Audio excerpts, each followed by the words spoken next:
Olá, sejam todos bem-vindos ao Sã Doutrina. O Sã Doutrina é o programa da Igreja Presbiteriana de Pinheiros que oferece a você, gratuitamente, um curso básico de Teologia Reformada. Esse é o nosso 47º programa Sã Doutrina. Nós estamos estudando o tema da Cristologia e hoje vamos estudar especificamente o seguinte subtema: a unidade da pessoa de Cristo. Como nós sempre fazemos no início do programa, nós vamos retomar o que nós vimos no programa anterior.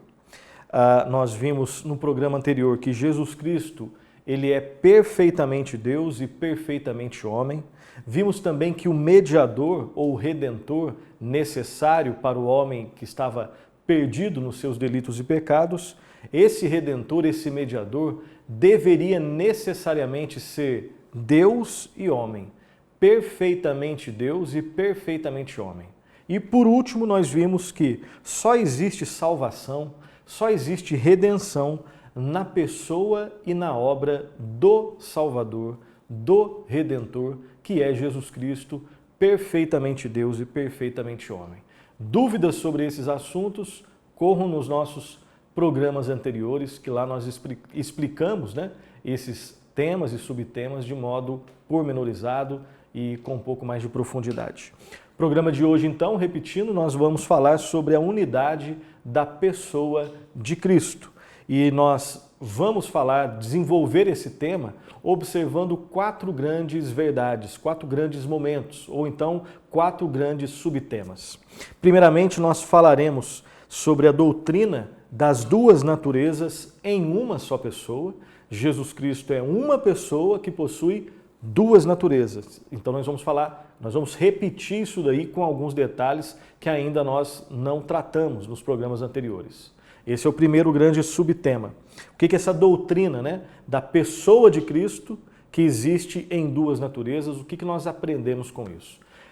Segundo subtema do nosso programa de hoje, nós falaremos sobre as provas bíblicas da unidade da pessoa de Cristo. Cristo é uma pessoa indivisa, que não dá para ser dividida. É possível fazer distinção. Fazer distinção é diferente de fazer divisão. É possível fazer distinção quanto às suas duas naturezas, mas não é possível dividir a pessoa indivisa do Senhor Jesus Cristo. Nós falaremos sobre isso também. Terceiro lugar, falaremos sobre os efeitos da união das duas naturezas em uma só pessoa, a pessoa de Cristo. E por fim, o quarto subtópico do programa de hoje, nós falaremos de alguns dos erros mais comuns, mais importantes a respeito da doutrina da pessoa de Cristo. Ok? Então nós vamos desenvolver esse grande tema da unidade da pessoa de Cristo, observando esses 4 subtemas. Vamos então rapidamente ao primeiro subtema da nossa aula de hoje. Falemos então sobre a doutrina das duas naturezas em uma só pessoa. Façamos então algumas considerações iniciais sobre esse tema, esse subtema. O que a doutrina das duas naturezas em uma só pessoa ensina? Primeira consideração inicial, nós temos que lembrar que só existe uma pessoa no mediador. Jesus Cristo, o Redentor, Jesus Cristo, o Mediador, é uma só pessoa, não são duas pessoas, como algumas heresias ensinaram e talvez ensinem até os nossos dias. O Mediador, o Redentor, é uma só pessoa. E essa pessoa é o imutável Filho de Deus. Segunda consideração, na encarnação, ou seja, quando Deus, o Filho, se fez carne, preste atenção, na encarnação Jesus, o Filho de Deus, ele não se transformou, ele não transformou-se numa pessoa humana, mas ele assumiu a natureza humana. São coisas muito diferentes. Repito isso aqui, que isso aqui é muito importante e normalmente é possível que muitas pessoas façam confusão acerca dessa verdade. Na encarnação, Jesus, o Filho de Deus, não se transformou. Jesus Cristo tinha uma forma e depois tomou uma outra, foi transformado numa outra forma, digamos assim. Não foi isso que aconteceu. Na encarnação, o Filho de Deus, ele assumiu uma natureza humana. Ok? Terceira consideração, e aí é uma consideração dentro dessa consideração anterior. Sendo uma pessoa divina, e Jesus Cristo sempre foi, é e sempre será uma pessoa divina, ok? Então, sendo uma pessoa divina, que sempre possuiu a natureza divina, desde os tempos eternos, desde a eternidade, ou seja, desde sempre, Cristo sempre foi uma pessoa divina. O Filho de Deus, então, ele assume uma natureza humana e agora tem duas naturezas. Na encarnação, Cristo passa a ter duas naturezas. A natureza divina que ele sempre teve e agora ele assume, ele não é transformado, ele assume uma natureza humana, porque ele é o Redentor. E o Redentor deveria ser perfeitamente Deus, para suportar, entre outras coisas, a ira de Deus, e perfeitamente homem para ser o nosso representante. Como não existe, depois de Gênesis 3, nenhum homem capaz de ser o nosso representante, porque todos pecaram, carecem da glória de Deus, então o próprio Deus Filho, ele torna-se carne. Ele assume uma natureza humana. E agora o Filho de Deus, que antes tinha somente uma natureza, que era a natureza divina, na encarnação passa a ter duas naturezas. Assume uma outra natureza. Ele continua sendo divino e agora passa a ter a natureza também humana. Uma pessoa, duas naturezas, ok? Uma pessoa, duas naturezas. Mais algumas verdades sobre esse ensino, né, que nós estamos vendo sobre a doutrina das duas naturezas em uma só pessoa. Depois de assumir uma natureza humana, a pessoa do mediador não é apenas divina, mas agora a pessoa do mediador, a pessoa do Redentor, a pessoa de Jesus Cristo, ela passa a ser divino-humana. Uma pessoa só, mas divino-humana. Ele é agora o Deus-homem, o homem-Deus, o Filho do homem, o Filho de Deus. Esses são títulos, né? Filho do homem, Filho de Deus, títulos que são utilizados no Novo Testamento para se referir à pessoa do Senhor Jesus Cristo. Não é as pessoas, a pessoa divino-humana. Ou então, utilizando um termo um pouquinho mais difícil, né? Mas que você vai, com certeza, já deve ter lido, né? E se não leu, vai com certeza ler e conhecer esse termo, a pessoa divino-humana de Cristo, ou então a pessoa teantrópica de Cristo, que é a mesma coisa, a pessoa divino-humana de Cristo. Mais uma outra verdade sobre esse tema, né, de uma só pessoa em duas naturezas no mediador. O mediador, o Filho de Deus, continua sendo um só indivíduo, uma só pessoa, mas possui todas as qualidades essenciais, tanto da natureza humana como da natureza divina. Então, basicamente, essas são as verdades que nós lembramos com você sobre esse grande tema, que na verdade no nosso programa é um subtema, né, da doutrina das duas naturezas do Redentor em uma só pessoa. Tá? Então, basicamente, essas são as ideias que nós buscamos aqui relembrar com você. Segundo subtema dessa nossa aula, desse nosso programa Sã Doutrina, falemos agora sobre a prova bíblica da unidade na pessoa de Cristo.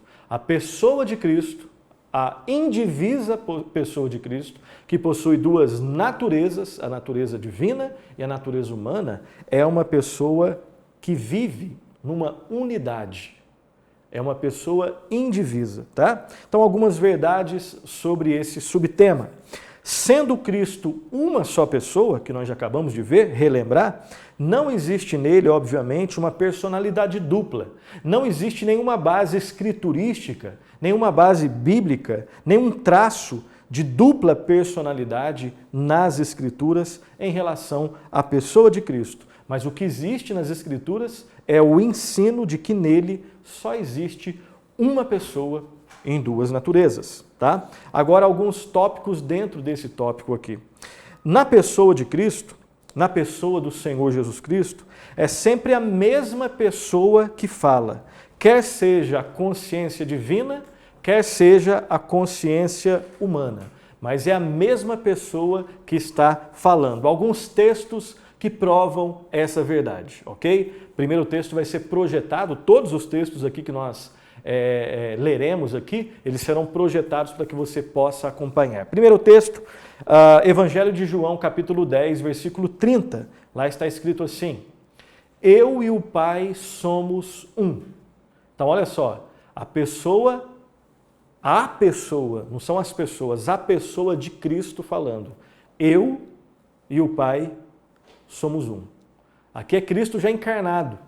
Cristo que assumiu uma natureza humana. Cristo 100% Deus e 100% homem. Aqui é uma pessoa, não existe crise de personalidade, ok? Segundo texto, ainda no Evangelho de João, capítulo 17, versículos 4 e 5. Lá está escrito assim, acompanhe. Eu te glorifiquei na terra, consumando a obra que me confiaste para fazer. E agora glorifica-me, ó Pai, contigo mesmo, com a glória que eu tive junto de ti antes que houvesse mundo. Aqui é a pessoa do Filho, pessoa de Cristo, falando com o Pai. Perceba que não existe também crise de personalidade, dupla personalidade dupla, nada disso. É a pessoa divino-humana falando, né, essa única pessoa falando com o Pai Celestial. Mateus 27, 46, lá está escrito assim: por volta da hora nona, clamou Jesus em alta voz, dizendo, Eli, Eli, lama sabachthani, o que quer dizer, Deus meu, por que me desamparaste? Jesus Cristo, no momento da cruz, essa única pessoa divino-humana na cruz, clamando ao Pai. E o último texto, João 19, 28. Acompanhe a leitura, por favor. Depois, vendo Jesus que tudo já estava consumado para se cumprir a Escritura, disse, tenho sede. Então, a única pessoa indivisa de Jesus Cristo, que é ao mesmo tempo Deus e ao mesmo tempo o homem, né, que possui uma natureza humana perfeita e uma natureza divina perfeita, dizendo isso, tenho sede, tenho sede. Uma outra verdade que nós devemos lembrar aqui é que as ações e os atributos humanos são às vezes atribuídos à pessoa designada por um título divino. Isso aqui é muito importante, curioso, né? As ações e os atributos humanos referentes a Cristo são às vezes atribuídos à pessoa designada por um título divino. Tá bom? Vamos dar uma olhada em alguns textos aqui que mostram isso. Ações humanas e um título divino. 1 Coríntios, capítulo 2, versículo 8, está escrito assim, sabedoria essa que nenhum dos poderosos deste século conheceu, porque se a tivessem conhecido, jamais teriam crucificado o Senhor da glória. Senhor da glória é um título divino que Cristo possui. Agora perceba que, né, algumas ações aqui são ações humanas, né? A manifestação da sabedoria humana, só que perfeita, né? Então perceba que às vezes existe isso, nós temos alguns textos que mostram isso. Um outro texto que mostra ações humanas relacionadas a um título divino acerca da pessoa de Cristo.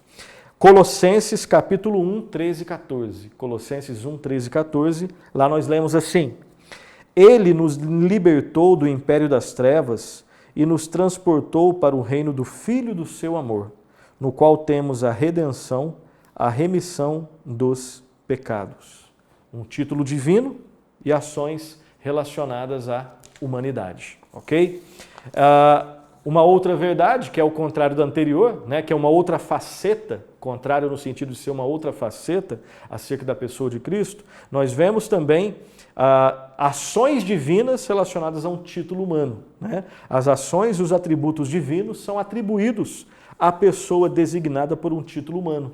Primeiro texto, João 3,13. João 3,13 está escrito assim, ora, ninguém subiu ao céu, senão aquele que de lá desceu, a saber, o Filho do Homem que está no céu. Então perceba, ações divinas, né? A questão do subiu ao céu. Você já viu um homem como eu e você subindo ao céu, assim, por ele mesmo? Não. Ações divinas, mas título humano. O título que está aqui é o quê? Filho do homem. Um título que normalmente, há exceções, mas normalmente refere-se à natureza humana de Cristo. Há textos, por isso que eu disse normalmente, há exceções, onde filho do homem fala de autoridade divina, tá? Mas esse é um outro tema que nós vamos ver provavelmente mais à frente. Um outro texto que ilustra essa verdade, né, de ações divinas relacionadas a um título humano acerca da pessoa de Cristo. João 6,62. Que será, pois, se virdes o Filho do Homem subir para o lugar onde primeiro estava? Basicamente a mesma ideia, né? Filho do Homem, um título que normalmente é atribuído, né, a Cristo, quando se quer se referir a Cristo como homem, a humanidade, né, do Redentor, mas aqui no caso relacionado a ações divinas, esse subir ao céu, tá? E mais um outro texto, o último desse tópico, Romanos 9, 4, 5. Romanos 9, 4, 5, está escrito assim: são israelitas, pertencem-lhes a adoção e também a glória, as alianças e a legislação, o culto e as promessas. Deles são os patriarcas e também deles descende o Cristo segundo a carne, o qual é sobre todos, Deus bendito para todos sempre. Amém. Dá para perceber aqui a ação humana, a ação divina relacionada a um título humano, né? Cristo segundo a carne. Então, segundo a carne, normalmente fazendo referência à humanidade, mas depois, o qual é sobre todos, Deus bendito para todos sempre, né? Todas essas verdades relacionadas à pessoa do Senhor Jesus Cristo. Então, até aqui, fazendo um breve resumo do que nós vimos até aqui no nosso programa, né, que trata sobre o tópico da unidade da pessoa de Cristo, nós vimos dois subtópicos. Primeiro subtópico, nós falamos sobre a doutrina das duas naturezas em uma só pessoa. E o segundo subtópico, nós falamos sobre as provas bíblicas da unidade da pessoa de Cristo. Vamos agora então ao terceiro subtópico, nós vamos falar sobre os efeitos da união das duas naturezas em uma só pessoa. Quais são as consequências, os efeitos, né, dessa união das duas naturezas na única pessoa indivisa do Senhor Jesus Cristo? Então, algumas considerações iniciais. A primeira consideração, lembremos disso, uma vez que a natureza divina ela é imutável, naturalmente ela não sofreu nenhuma mudança essencial na encarnação. Então, quando o Verbo, né, o Verbo de Deus, quando o Deus Filho, né, quando a segunda pessoa da Trindade, ela assume uma natureza humana, ela não se transforma. Nós já vimos que não existe transformação, mas o que existiu é a segunda pessoa da Trindade, Jesus Cristo eterno, né, Cristo, Filho de Deus, quando ele encarna, né, quando ele se torna carne, ele assume uma natureza humana. Ele já existia com a única natureza divina. Agora, então, o Verbo, ele se torna carne, então essa única pessoa passa a ter duas naturezas, a natureza divina e a natureza humana. A natureza divina, o que nós estamos falando especificamente é o seguinte: a natureza divina, quando ela passa a coexistir com a natureza humana, a natureza divina não sofre nenhum tipo de perda, porque a natureza divina é imutável. Tá? Basicamente é isso que nós falamos nesse início aqui. Existe uma tríplice comunicação, tá? Essa é a linguagem que alguns teólogos utilizam. Existe uma tríplice, o Berkoff que utiliza, né? O Luiz Berkoff, que é um dos teólogos que nós estamos utilizando, suas obras para confeccionar as nossas aulas aqui, o conteúdo, né, dos nossos programas, Luiz Berkoff. Então ele afirma que existe uma tríplice comunicação que resulta, né, que é efeito da união das duas naturezas no Senhor Jesus Cristo. Vamos ver então essa tríplice comunicação. O que é comunicado quando as duas naturezas do Redentor elas passam a coexistir nessa única pessoa que é Cristo. Tá? Primeira comunicação é uma comunicação de atributos, ou então uma comunicação de propriedades. O que significa isso? Simples de entender. Isso significa que depois da encarnação, as propriedades tanto da natureza humana como da natureza divina são propriedades da única pessoa de Jesus Cristo. São propriedades da pessoa e são então atribuídas a uma única pessoa. O que é humano e o que é divino pertencem juntos à única pessoa de Cristo. Um exemplo, preste atenção, que isso daqui é muito precioso, preste atenção. Isso significa que a pessoa de Cristo, ao mesmo tempo, ela pode ser descrita como poderosa, onisciente, onipresente e etc. Mas também pode ser descrita como homem de dores, de conhecimento limitado e sujeito às necessidades e aflições humanas. Em partes nós entendemos isso daqui, em partes nós não entendemos. E não existe nenhum tipo de mal, de problema nisso, né? Eu e você, qualquer um que estiver acompanhando aí, nós somos seres que ainda temos em algum nível, né? Sofremos ainda a influência do pecado. Nós somos seres limitados, né? E nós estamos falando aqui da pessoa excelsa do Senhor Jesus Cristo. Essa pessoa indivisa. E nele reside toda a plenitude da divindade. O Verbo que se tornou carne, que se encarnou, que assumiu. Ele tinha sempre uma natureza divina, tem e sempre terá. Mas ele assumiu aqui na sua missão de redentor uma natureza humana. E nós estamos aqui observando as Escrituras e tentando entender, né, até onde é possível, nesse curso ainda que é básico de teologia, sobre a pessoa excelsa, bendita do Senhor Jesus Cristo. Então, sobre essa única pessoa, nós podemos afirmar que ele é poderoso. Tanto é que ele manifestou o seu poder, né? Ele é Deus. Ele dizia, estão perdoados os teus pecados, né? Ele tinha poder sobre a natureza. Então ele é onipresente, onipotente, onisciente. Ao mesmo tempo, e aí a lógica humana não consegue dar conta disso. E não tem nenhum problema. A lógica humana, ela tem os seus limites. Ela é uma bênção, mas tem os seus limites. Ao mesmo tempo, de Jesus Cristo, o Deus homem, o homem Deus, totalmente homem, totalmente Deus, ele era também, pode ser dito dele, homem de dores, que tinha limites em alguns aspectos no seu conhecimento, na sua missão de redentor, né? E também tinha necessidades e tinha aflições humanas, sem nenhum tipo de pecado, ok? Então, nós falamos até onde as Escrituras falam e nos calamos onde ela se cala. E esse conhecimento já é suficiente para nos deixar prostrados diante do Redentor. Ok? Continuando, além dessa, nós falamos que é uma tríplice, né? Estamos buscando entender os efeitos da união das duas naturezas na pessoa de Cristo. Existe essa tríplice comunicação. Primeira comunicação, uma comunicação de atributos. Os atributos da natureza humana são comunicados à pessoa, obviamente. Os atributos da natureza divina estão ali, na pessoa de Cristo. Além da comunicação de atributos, existe também uma comunicação de operações, ou então uma comunicação de obras. O que significa isso? Isso significa que a obra redentora de Jesus é de uma pessoa indivisa, é de uma só pessoa indivisa em Cristo. A obra de Cristo é a obra de uma pessoa. Não é a obra só de Deus, não é a obra só do homem, é a obra de Cristo, 100% Deus, 100% homem. Essa obra é efetuada pela cooperação de ambas as naturezas. Nós já vimos isso em programas anteriores.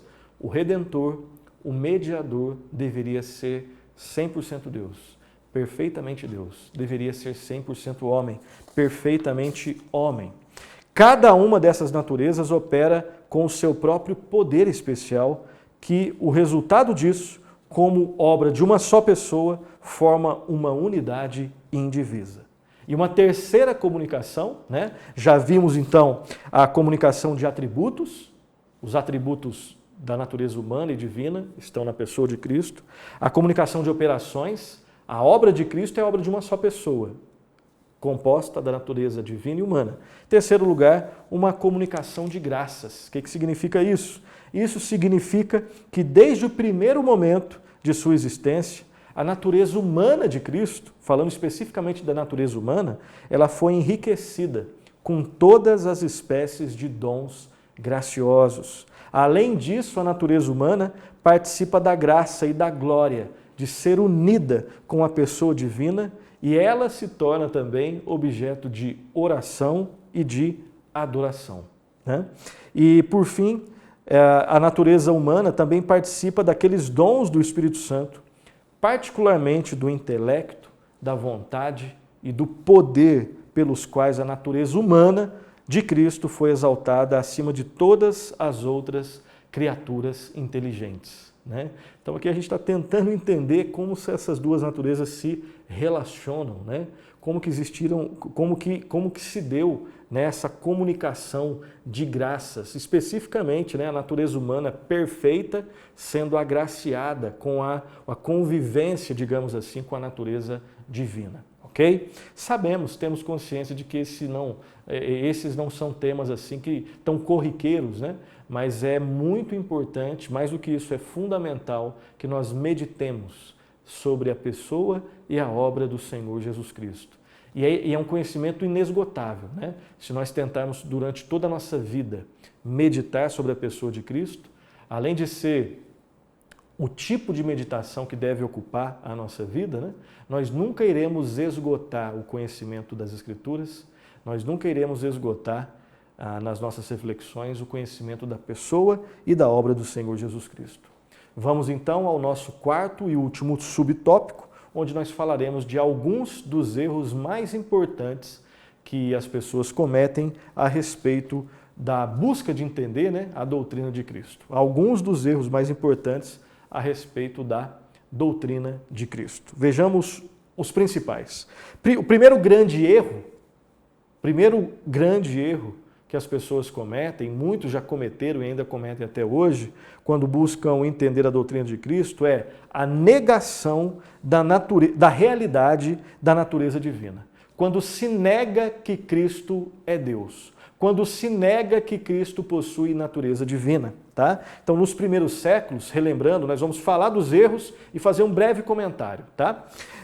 Nos primeiros séculos da era cristã, a natureza divina do Redentor, ela foi negada por vários grupos, principalmente por dois, os ebionitas, tá? E os alogianos. Nos dias da Reforma, depois nós, né, é possível que mais à frente nós tenhamos algum curso, né, sobre as doutrinas, sobre os grupos heréticos, enfim, aí nós vamos explicar basicamente. E esses grupos serão citados posteriormente, tá? Já foram citados anteriormente, dá uma olhada lá nos nossos programas anteriores, né? Os ebionitas, os alogianos não, hoje que nós estamos citando aqui, tá? Então, tendo curiosidade, busca lá e depois a gente pode ter um curso específico sobre isso, tá? Então, nos primeiros anos, ali nas primeiras décadas, né? E depois, posteriormente, século II, século III, século IV, esses foram os primeiros grupos que negavam que Jesus Cristo era Deus, que Jesus Cristo tinha uma natureza divina, os ebionitas e os alogianos.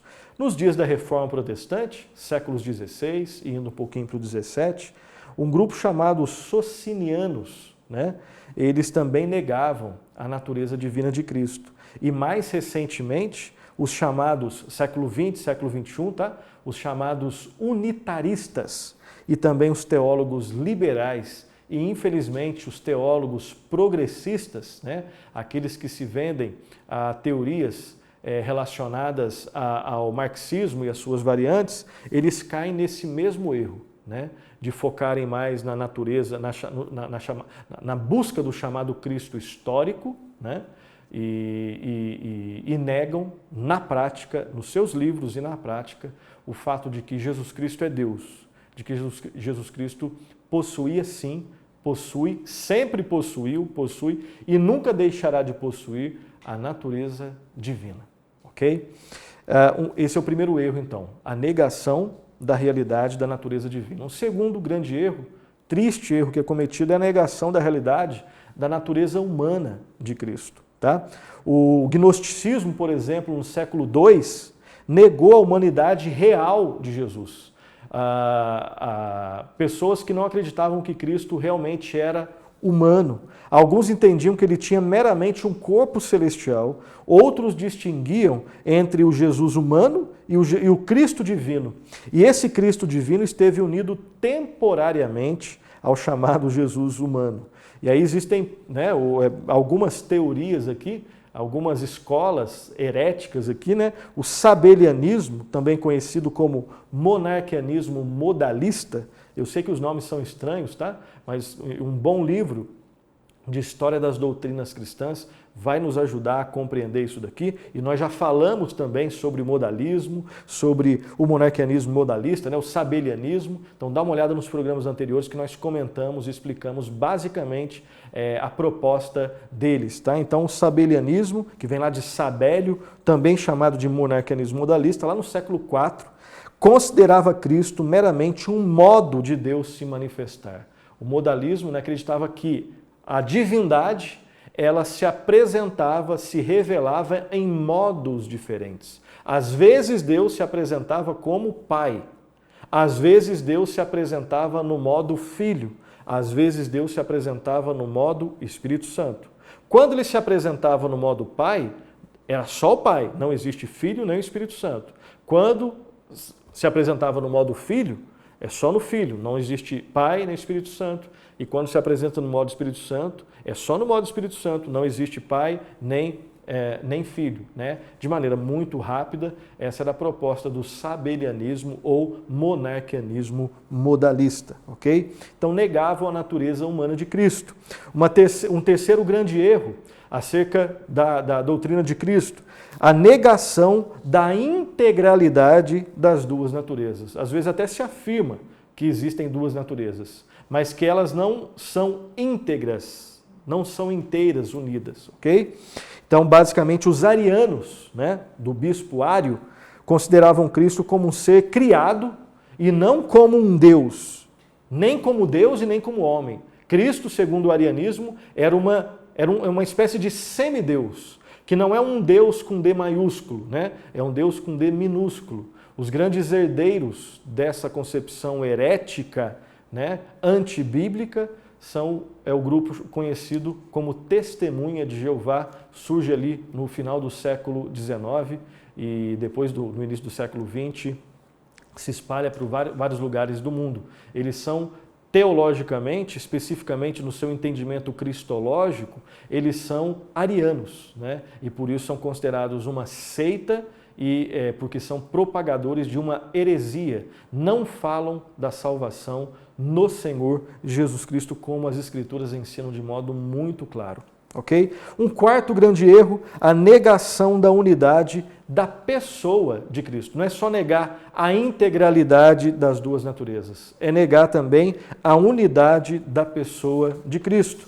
Uma heresia chamada nestorianismo negava a união real das duas naturezas de Cristo e fazia a distinção dessas naturezas a ponto de afirmar que em Cristo havia duas pessoas, a divina e a humana. Então perceba que todas essas heresias, né, que surgem ali nos primeiros séculos da era cristã, pós-Novo Testamento, elas ou exageram na natureza humana ou exageram na natureza divina. Né? Ou dizem que em Cristo não existem duas naturezas, é só uma natureza, só natureza divina, ou só natureza humana. Aí alguns exageram, como o nestorianismo. Não, existem duas naturezas, mas duas pessoas também. Né? E nós vimos que Cristo é uma pessoa, duas naturezas. Vejamos agora então, em quinto e último lugar, o quinto grande erro, né? Na busca por se entender a pessoa do Senhor e Salvador Jesus Cristo.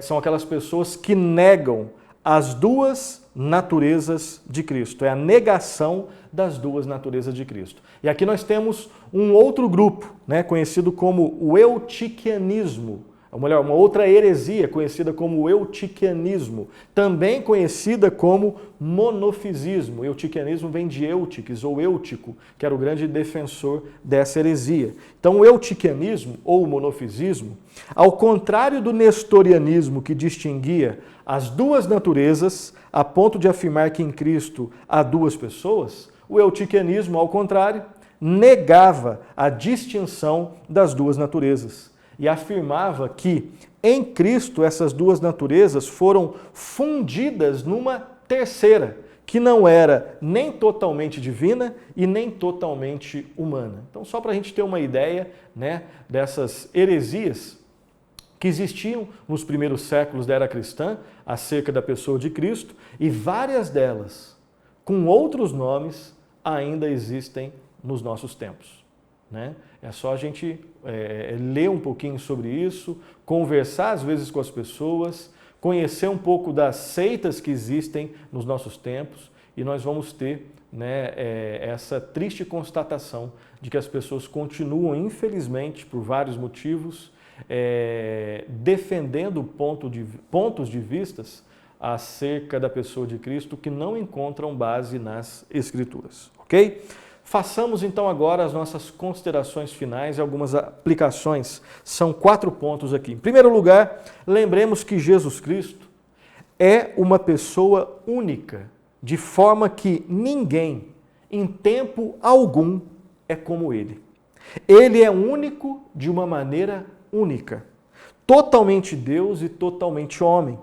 Uma só pessoa, formada por duas naturezas, a natureza divina e a natureza humana. Segundo ponto, nas Escrituras nós temos todas as informações necessárias para conhecer a pessoa maravilhosa e redentora de Jesus Cristo. E esse conhecimento, preste atenção, além de necessário, ele é suficiente para nos deixar prostrados em adoração. Por outro lado, não conhecemos exaustivamente todos os aspectos da pessoa divino-humana de Cristo. E isso não é problema, né? O que é revelado é suficiente, foi aquilo que Deus intentou que nós conhecêssemos, e é suficiente, mas nós não conseguimos. E isso mostra que nós somos pequenos, e isso tem a ver com a natureza daquele que nós estamos buscando conhecer e com a nossa natureza, né? Nós não conseguimos esgotar a pessoa e a obra do Senhor Jesus Cristo. A pessoa divino-humana do Senhor Jesus Cristo. Mas aquilo que nos é revelado na palavra é perfeito e suficiente para todos os propósitos que Deus intentou para o seu povo. E é suficiente para preencher tudo aquilo que deve ser preenchido na nossa vida. Todo o vazio, né? Tudo aquilo que mostra a nossa sede de eternidade, ok? Terceira consideração, não podemos ir além e não podemos ficar aquém daquilo que nos é ensinado nas Escrituras sobre a pessoa do Senhor e Salvador Jesus Cristo, sobre a sua pessoa e sua obra. Estamos estudando aqui a sua pessoa. Lá na frente, Deus permitindo, em soteriologia, nós vamos estudar a obra do Redentor. O que é salvação? Como ocorre a salvação? Mas aqui, né, assim como lá, em qualquer assunto, nós não devemos ir além daquilo que a Bíblia ensina e nem ficar aquém, ok? Nós devemos buscar ser, pela misericórdia e graça de Deus, fiéis às Escrituras. E por fim, não existe nada mais importante do que conhecer, meditar, se entregar, amar, prosseguir em conhecer e permanecer na pessoa e na obra do Senhor e Salvador Jesus Cristo. Não existe nada mais importante do que isso. Conhecer, permanecer conhecendo, amar, se entregar, né? E permanecer na pessoa, permanecer na comunhão com o Senhor e Salvador Jesus Cristo. Assim nós terminamos o nosso programa de hoje, o nosso Sã Doutrina de hoje. No próximo programa, Deus permitindo, nós vamos ver um outro tópico muito importante sobre a pessoa de Cristo. Os nomes de Cristo. Os nomes de Cristo. Bons estudos, até a próxima, que Deus muito o abençoe.